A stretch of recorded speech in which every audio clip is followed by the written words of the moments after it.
Okay, good morning बच्चों। Good morning. I hope आप सब ठीक ठाक हो गए और अपनी केयर करो, खूब साथ साथ पढ़ाई करते रहो, क्योंकि अभी टाइम बहुत निकल चुका है। अब आपको पढ़ाई शुरू कर देनी चाहिए। जिन बच्चों ने अभी तक पढ़ाई स्टार्ट नहीं की, स्टडी स्टार्ट नहीं की है, I will request them to start the study as early as possible, क्योंकि टाइम जा रहा है। हम ऑलमोस्ट सेकंड चैप्टर को खत्म करने वाले थे। मैक्रो इकोनॉमिक्स के अंदर हम सेकंड चैप्टर के 5th टॉपिक पे थे, जिसका नाम था the concept of stock and flow. मैंने कहा था स्टॉक वो चीज होती है जिससे हम किसी पर्टिकुलर पॉइंट ऑफ टाइम पे कैलकुलेट कर सकें या मेजर कर सकें, that is the stock variable.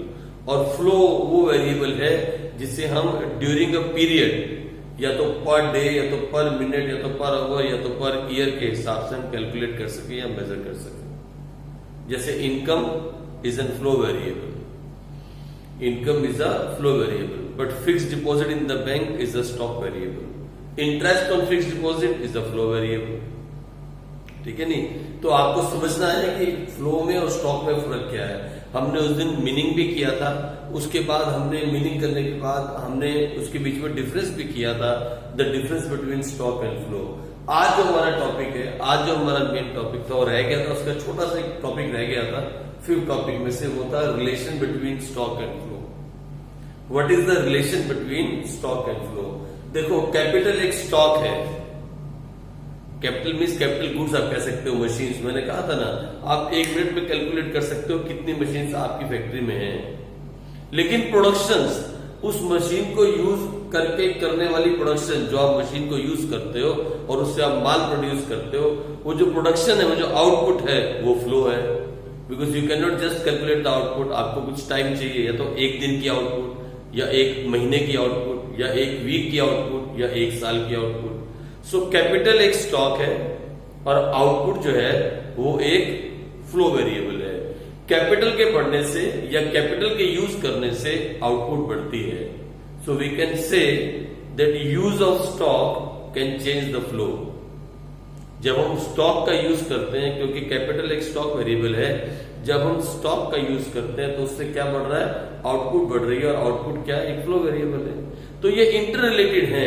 ये स्टॉक और फ्लो जो है ये एक दूसरे के इंटर रिलेटेड है। ये क्वेश्चन कभी कभी पेपर में 1 नंबर या 2 नंबर में आ जाता है, इसलिए इसे इंपॉर्टेंट मार्क करके आप प्लीज नोट कर लेना और फाइनल नोट्स में बना लेना। ये इंटर रिलेटेड है। तो आज जब मैं पढ़ू तो क्या लिखा है हमने? Explain the relation between stock and flow. ये हमारा क्वेश्चन था। मैंने कहा stock and flow are interrelated, बस इतना सही है। Stock and flow are interrelated. For example कैसे दिया? मैंने कहा capital is a stock variable. Capital कौन सा वेरिएबल है? Stock variable. And output is a flow variable. Simple है ना? Output is a flow variable. Use of capital gives rise to output which is a flow variable. So इसका मतलब पहला conclusion क्या निकला? It means use of stock give rise to flow. जितना ज्यादा हम स्टॉक यूज करते जाएंगे उतना फ्लो बढ़ता चला जाएगा। पानी की टंकी में अगर पानी खड़ा है तो वो स्टॉक है। वाटर टैंक, अगर वाटर टैंक में है तो वो स्टॉक है। आपने जैसे टैप खोला अब वो फ्लो में आ रहा है। इधर फ्लो बढ़ता जा रहा है, इधर स्टॉक घटता जा रहा है। इंटर रिलेटेड हो गए ना? यानी स्टॉक के यूज से, use of capital gives rise to output. जैसा जैसा हम कैपिटल को यूज करेंगे तो हमारा आउटपुट बढ़ता जाएगा। इससे कंक्लूजन क्या निकला? यूज ऑफ स्टॉक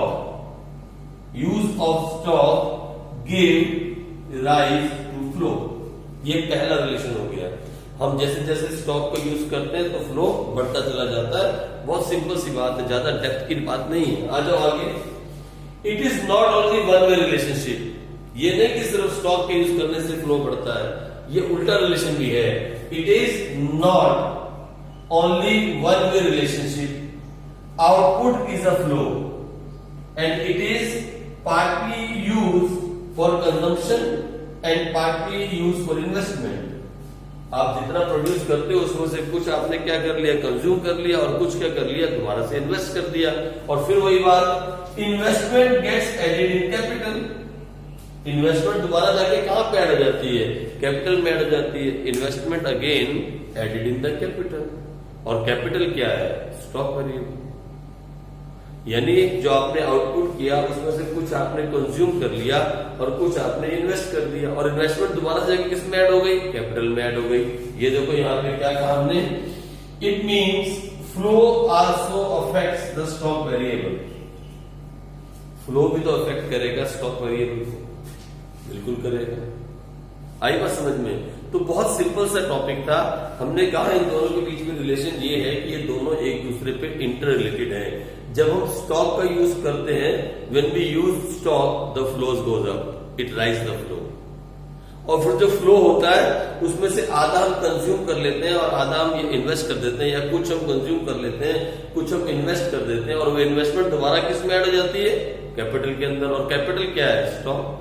तो पहले स्टॉक के यूज करने से फ्लो बढ़ा, और उस फ्लो में से आधा हमने खा लिया, आधा हमने इन्वेस्ट कर दिया, और वो इन्वेस्टमेंट दोबारा किस में ऐड हो गई? कैपिटल में। फिर स्टॉक बढ़ गया। तो ये दोनों एक दूसरे के इंटर रिलेटेड है। ये छोटा सा टॉपिक मैंने आपको करवाना था, इसलिए अब ये टॉपिक नंबर 5 खत्म हुआ। अब हम टॉपिक नंबर 6 पे चले, और वो है इंटरसेक्टरल फ्लो। सेक्टर्स के बीच में ये जो इकोनॉमिक सेक्टर्स हैं, इनके बीच में किस तरह का फ्लो चलता है? The flow of goods, the flow of money, इसी के बारे में हम पढ़ने वाले हैं। सर ये सेक्टर क्या होते हैं? मैं भी आपको करवाता हूं टॉपिक और बताता हूं कि हमने मैक्रो इकोनॉमिक्स को कितने सेक्टर में बांटा है, और उन सेक्टर्स के बीच में किस चीजों का फ्लो होता है। मतलब 2 ही चीजों का फ्लो हो सकता है। सेक्टर्स के बीच में फ्लो किसका हो सकता है? आइदर गुड्स एंड सर्विसेज और मनी फ्लो। अभी हमारे बीच में क्या फ्लो हो रहा है? हमारे बीच में सर्विस का फ्लो हो रहा है, सर्विस और मनी का फ्लो हो रहा है। यही फ्लो चल रहा है ना हमारे बीच में। ऐसे एक दुकानदार के बीच में और आपके बीच में क्या फ्लो होता है? तो हम पढ़ेंगे कि दो सेक्टर्स के बीच में किन चीजों का फ्लो होता है। फ्लो ऑफ क्या? Flow of goods and service, और दूसरा फ्लो क्या? Flow of money. जब flow of goods and service हो तो उसे हम रियल फ्लो कह देते हैं, और जब फ्लो ऑफ मनी हो तो उसे हम मनी फ्लो कह देते हैं। बस ये छोटा सा एक टॉपिक है, टॉपिक नंबर 6, उसे हम आज खत्म करने की कोशिश करेंगे, और उसको खत्म करने के बाद हम आगे बढ़ जाएंगे इसके लास्ट टॉपिक की तरफ, जो हम कल करेंगे। आ जाओ फटाफट जल्दी से, पहले इसे आप नोट कर लो प्लीज, ताकि हम आगे बढ़ सकें।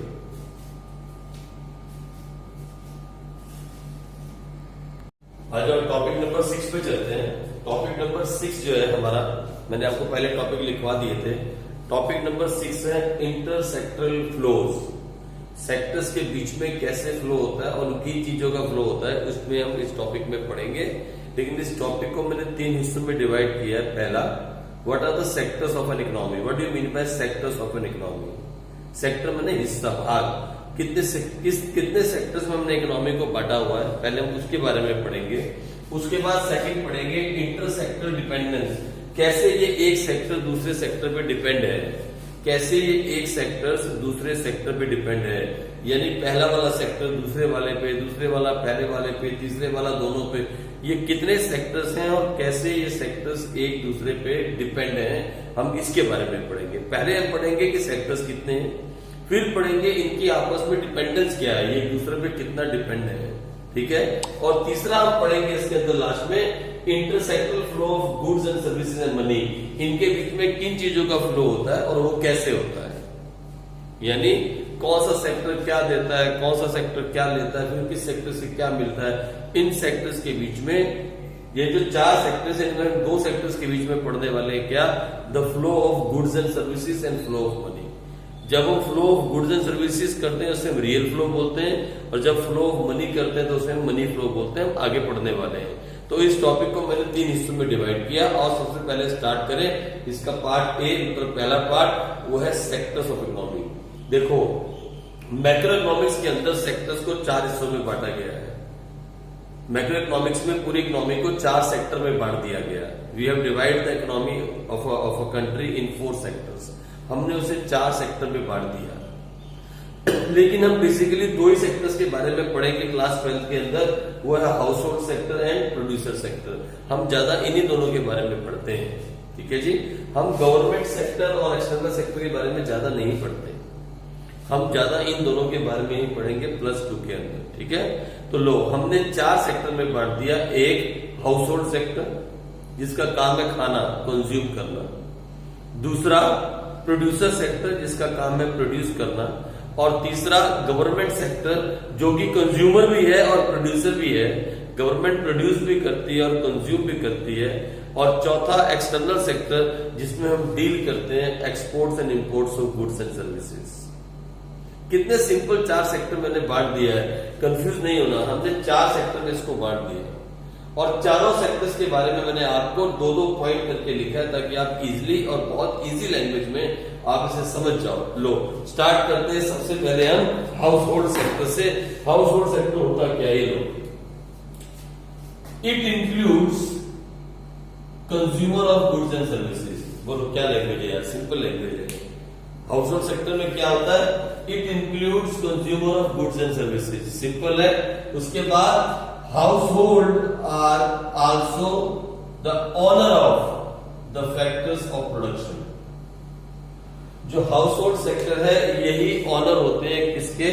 The factors of production. Sir ये फैक्टर ऑफ प्रोडक्शन क्या होते हैं? अरे जिनका यूज करके एक फर्म प्रोडक्शन करती है, प्रोड्यूस करती है। लैंड, लैंड कहाँ है? किसकी लैंड है? You are the owner of land. Household is the owner of land. आपके गांव में जब कोई आता है, बड़ा सा आदमी, बड़ा सेठ आता है, ऐसे बड़े से पेट वाला और आता है, I want to put a factory here, मुझे यहाँ पे फैक्ट्री लगानी है क्योंकि यहाँ रॉ मटेरियल बहुत इजीली मिल जाएगा। तो सबसे पहले उसे क्या चाहिए फैक्ट्री के लिए? सर लैंड चाहिए। और लैंड किसके पास है? सर हमारे पास है, वी आर द ऑनर। और आप कौन हो? Sir household sector. Labour चाहिए होगी, लैंड लग जाएगी, उसके बाद उसे लेबर चाहिए होगी। फैक्ट्री को बनाने के लिए लेबर लेनी होगी। लेबर वो कहां से लेगा? कहां से लेबर लेके आएगा? क्या ऊपर से लेबर उतारेगा? नहीं सर, हम ही लोग वहां पे लेबर का काम करेंगे, हमारे गांव के लोग ही लेबर का काम करेंगे। तो लेबर कहां से मिली? हाउस होल्ड सेक्टर से। तो सब कुछ जो है पहले फर्म को कहां से मिलता है? हाउस होल्ड सेक्टर से। और जब इन चीजों को इकट्ठा करके माल प्रोड्यूस किया जाता है, इन्हें बोला जाता है factors of production. So household, 2 बातें हाउस होल्ड में याद रखनी है। एक, household is the consumer, household includes consumer of goods and services. और दूसरा, household is the owner of factors of production. For example owner of land, मैंने example बहुत सारे दे दिए।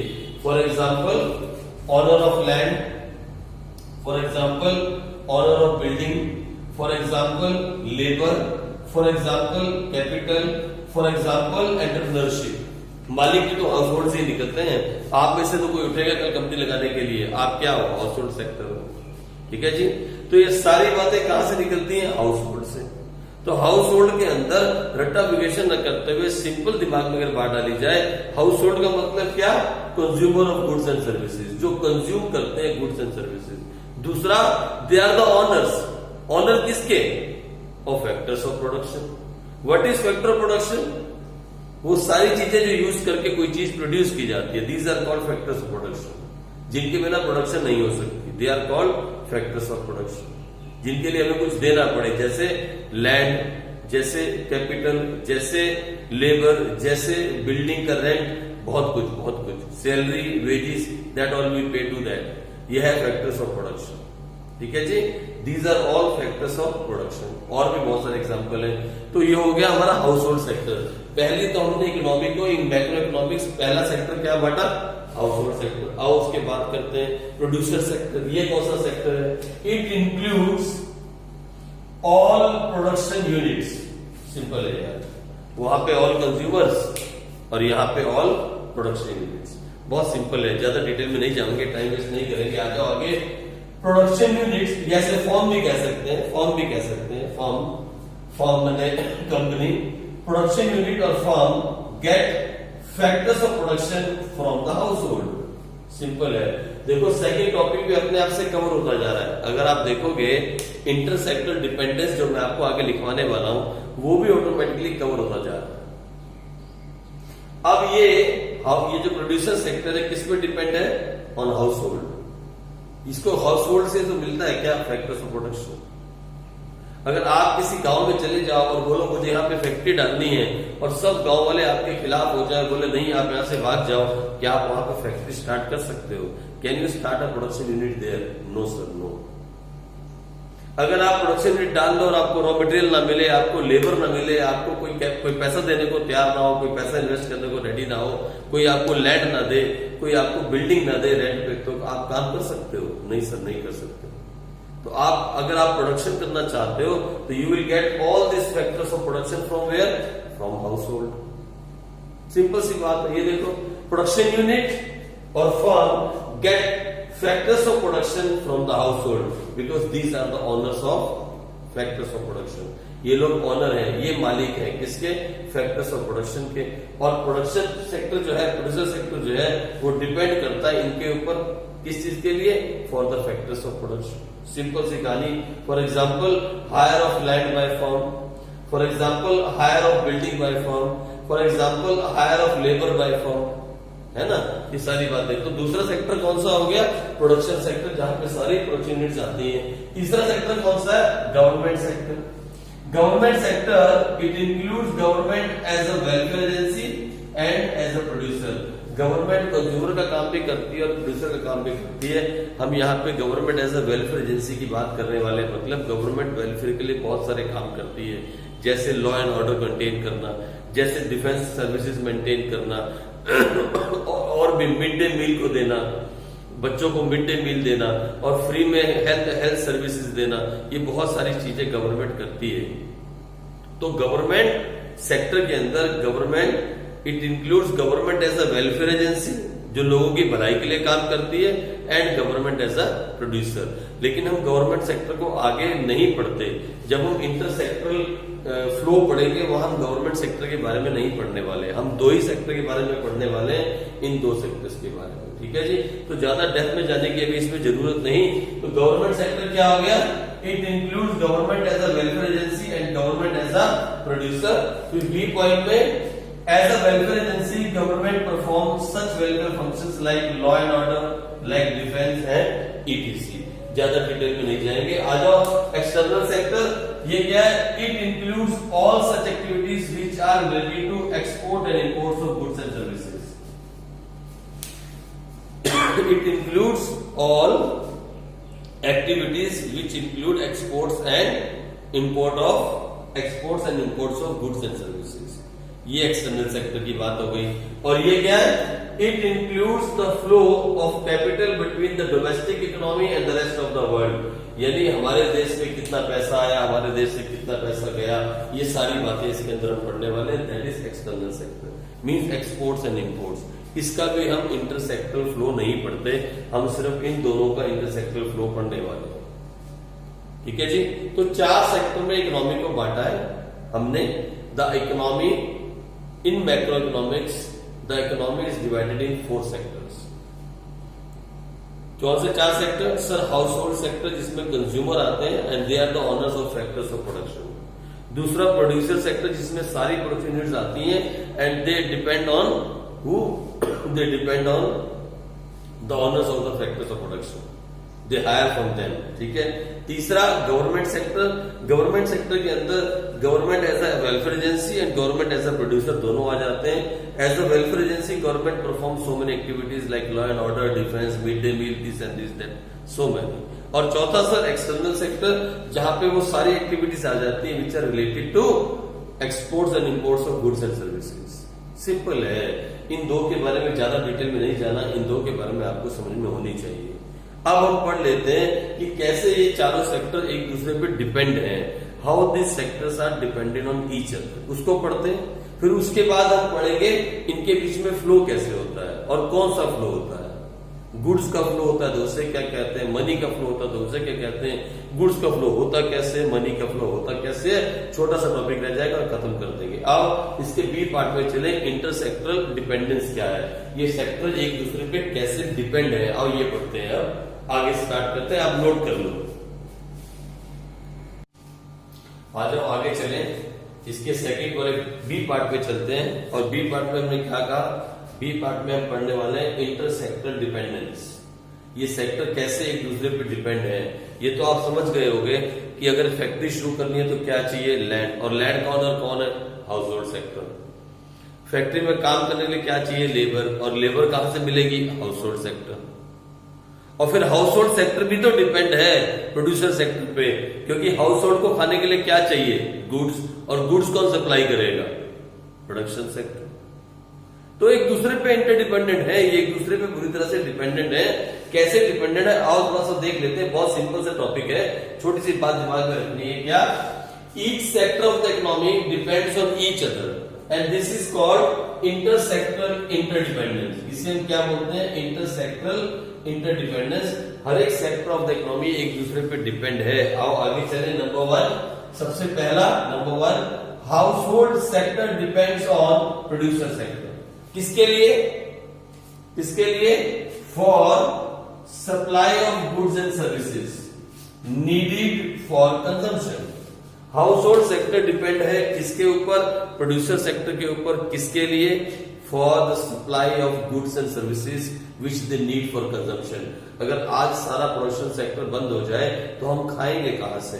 सर नहीं खा सकते। और आज सारा कंजम्पशन सेक्टर बोले कि हम हेल्प नहीं करेंगे, we are not going to provide the factors of production to the producer sectors, तो वो बेचारे बनाएंगे कहां से? प्रोड्यूस कहां से करेंगे?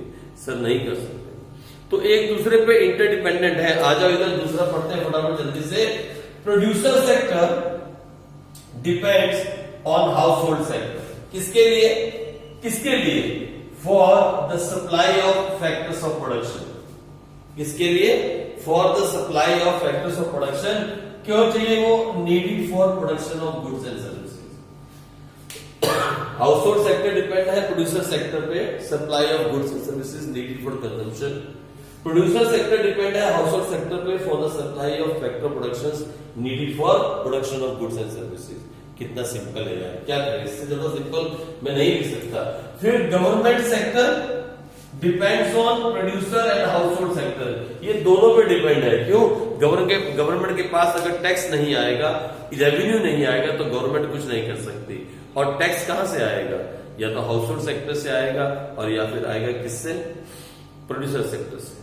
और कहां से आएगा पैसा?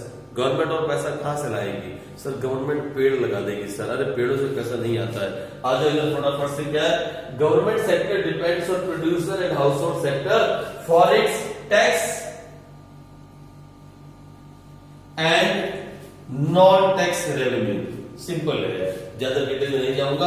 और फिर नंबर 4 पे producer and house hold sectors depends on the government. और ये दोनों सेक्टर भी गवर्नमेंट पे डिपेंड है। क्या?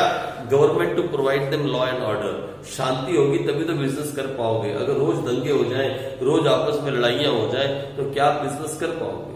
कुछ शहरों के अंदर ऐसा है जहां पे हम बिजनेस नहीं कर सकते। क्यों? वहां रोज ही लड़ाइयां हो रही हैं, रोज दंगे हो रहे हैं। आज आपने दुकान खोली, दंगा हो गया, फिर बंद करना पड़ा। कल आपने फैक्ट्री खोली, फिर लड़ाइयां हो गई, फिर बंद। कहां से काम कर पाओगे? सो दोनों सेक्टर जो है वो किसकी तरफ देखते हैं? तो गवर्नमेंट सेक्टर। क्या? For law and order, for defence. देश की सुरक्षा होनी चाहिए, बॉर्डर भी सुरक्षित होने चाहिए, और जगह पे भी जहां आप रहते हो वहां भी लॉ एंड ऑर्डर होना चाहिए। कौन प्रोवाइड करेगा? This will be provided by who? By the government. ठीक है, तो लो क्या बोला? Producer and household sector depends on the government sector for administrative services. Administration services इसे हम बोलते हैं like law and order, like defense and like other things. There are so many other things which government do. ठीक है जी? तो दोनों के दोनों सेक्टर किस पे डिपेंड है? गवर्नमेंट पे। हाउस होल्ड सेक्टर डिपेंड है प्रोड्यूसर सेक्टर पे for supply of goods and services to consume.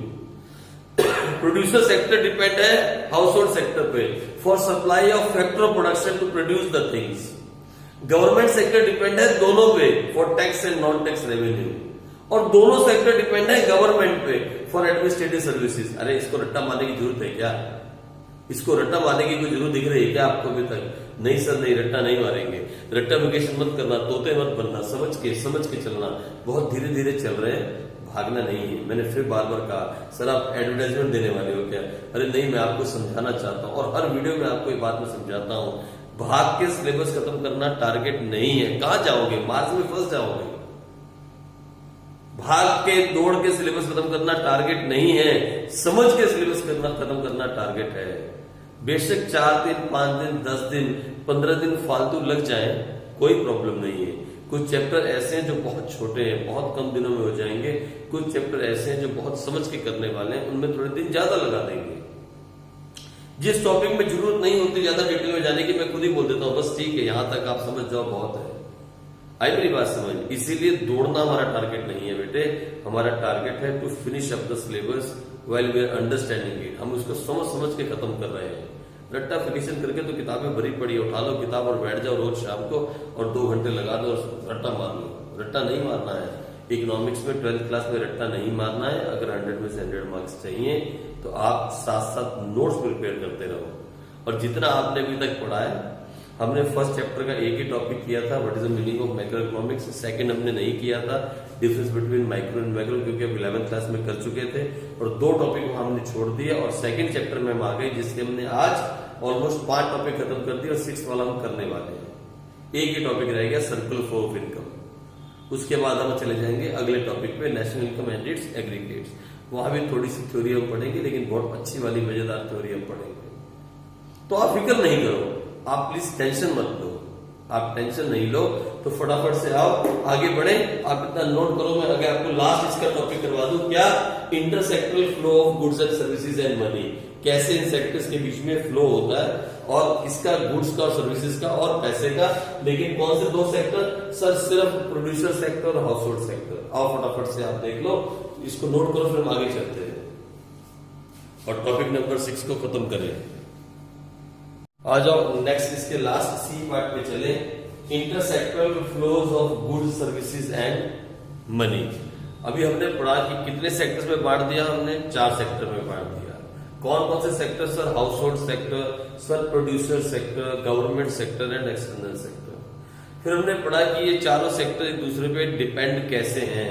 ये चारों सेक्टर एक दूसरे पे डिपेंड है क्योंकि प्रोड्यूसर सेक्टर को चाहिए factor services from household sector, और हाउस होल्ड सेक्टर को चाहिए supply of goods and services from producer sector. और गवर्नमेंट को इन दोनों से क्या चाहिए? टैक्स चाहिए। और इन दोनों को गवर्नमेंट से क्या चाहिए? लॉ एंड ऑर्डर मेंटेन होना चाहिए, हमारे बॉर्डर अच्छी तरह से सुरक्षित होने चाहिए, सब कुछ ठीक रहे तभी बिजनेस कर सकेंगे, यही चाहिए। एक राइट पॉलिसी चाहिए। हो गई बात खत्म। अब हम पढ़ते हैं इन 2 सेक्टर्स के बीच में, हाउस होल्ड सेक्टर के बीच में और प्रोड्यूसर सेक्टर के बीच में किन किन चीजों का फ्लो होता है। 2 ही चीजों का फ्लो होता है, एक गुड्स एंड सर्विसेज और दूसरा मनी। अगर गुड्स एंड सर्विसेज का फ्लो हो तो उसे हम बोलते हैं रियल फ्लो, और अगर पैसे का फ्लो हो तो उसे हम बोलते हैं मनी फ्लो। मैंने बहुत सिंपल लैंग्वेज में आपको आपके सामने रखने की कोशिश की है। ये देखो क्या लिखा है, टॉपिक नंबर 3 है इंटरसेक्टरल flows. This intersector dependence leads to intersector flows either in the form of number 1 goods and services or in the form of money। ये जो intersectoral flow है ये 2 ही तरह से होता है, एक in the form of goods and services और दूसरा in the form of money। Flow of goods and services between the sector is called real flow and the flow of money between the sector is called money flow। Sir कौन कौन से sector की बात करो? मैंने बोला ना सिर्फ 2, एक फॉर्म मैंने प्रोड्यूसर सेक्टर और दूसरा हाउस होल्ड। गवर्नमेंट की बात यहाँ नहीं कर रहा हूं, एक्सटर्नल की बात हम नहीं कर रहे हैं, हम इन्हीं 2 सेक्टर्स के बारे में पढ़ रहे हैं। आ जाओ, कौन से 2 सेक्टर्स हैं? Form and house hold. ये देखो, ये वाला सेक्टर जो है रियल फ्लो के अंदर कहां से स्टार्ट हो रहा है? हाउस होल्ड से स्टार्ट होगा और फिर यहां चला जाएगा। ठीक है जी, ये देखो, यहां देखो, it is the flow of goods and services from household sector to producer sector. It is the flow of goods and services from household sector to producer sector. It start from household sector. ये कहां से start होता है? Household sector से start होता है।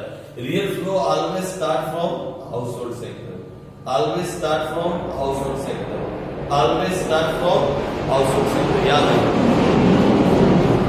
Sectors के बीच में 2 ही तरह का फ्लो होता है, एक रियल फ्लो, एक मनी फ्लो।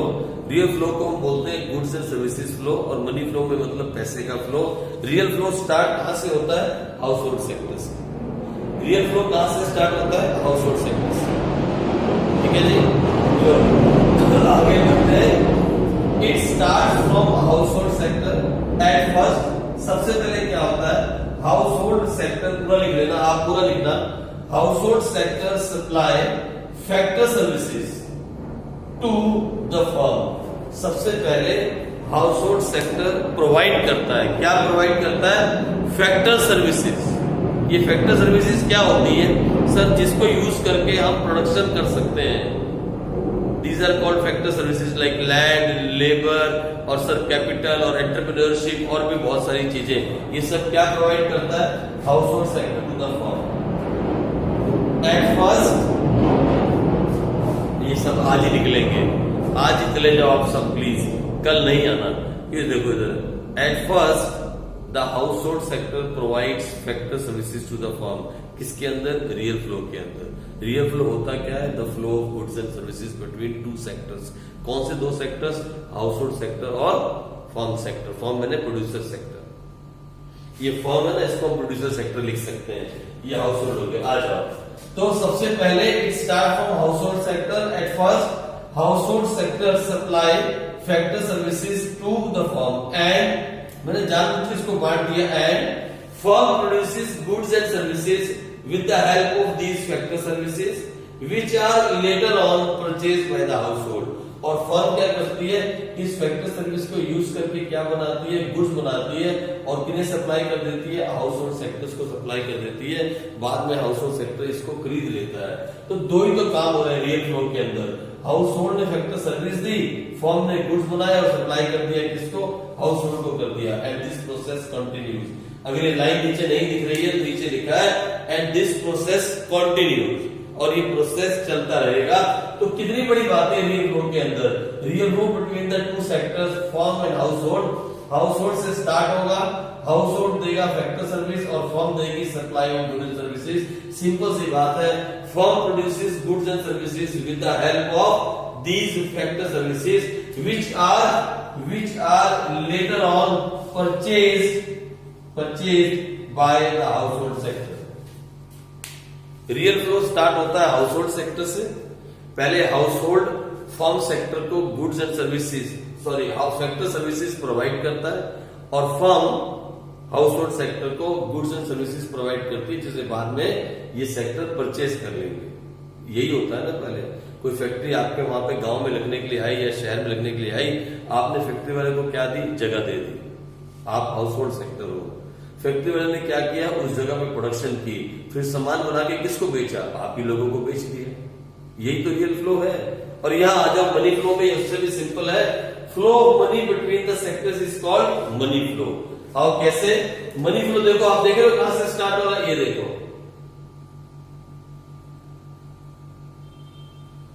और फिर मनी फ्लो कहां से स्टार्ट हो रहा है, फर्म से। It is the flow of money from producer sector to household sector. ये क्या था, flow of goods and services from household sector to producer sector. Household से स्टार्ट था, याद रखना, यही काम की बात जो याद रखनी है।